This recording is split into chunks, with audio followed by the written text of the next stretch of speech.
ऋषी sir, चला आज कुठल्या मोहिमेवर जायचंय माहितीये ना तुम्हाला? आता काय झालंय? काय झालं? काय झालं?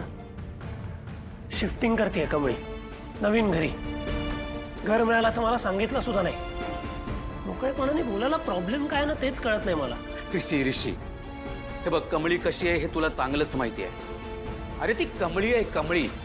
तिला तिचा स्वाभिमान जपायला प्रचंड आवडतोय, तुला माहिती आहे.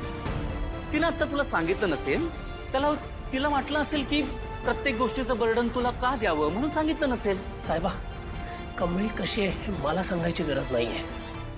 आमचं प्रेम एकमेकांवर परके नाही होत ना आम्ही, आणि तिचा स्वाभिमान मी जपतोच आहे.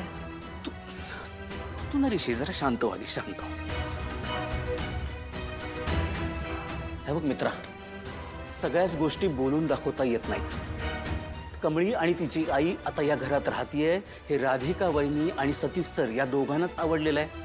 बाकी घरात कुणालाच आवडलेलं नाहीये हे तुला चांगलंच माहिती आहे. आणि ह्याच गोष्टीचा तिनं विचार केला असणार आहे. कारण एकदा सगळ्या गोष्टी घडून गेल्यात रे. आतापर्यंत असं झालं की तू तिच्यामुळे घर सोडून गेलास, तुमच्यात वादावादी झाली, हे झालंय का नाही? मग आता तिनं हाच विचार केला असणार आहे की परत ह्या गोष्टी घडायला नकोत, परत माझ्यामुळे तुमच्यामध्ये वादावादी व्हायला नको, हाच विचार तिनं केला असणार आहे. ऋषी साहेब, तू जरा ऐकून घे.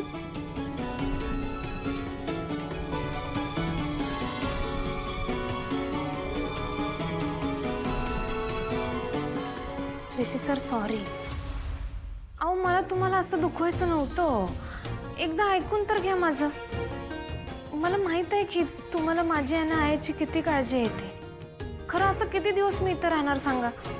माझ्यामुळं आणि माझ्या आईमुळं कुणाला त्रास झालेला मला नाही आवडत.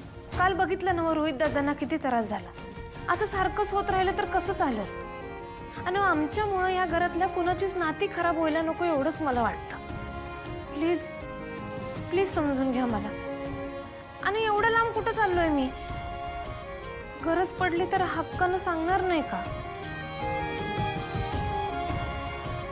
अरे बापरे कमळे, हे इकडे रुसून बसलेत की. पण तू काय काळजी करू नकोस, हे मोठा भाऊ आहे की. तू हक्कानं समज मला सांगत जा आता, आणि त्याच हक्कानं मी इकडे पोचवतो. सॉरी.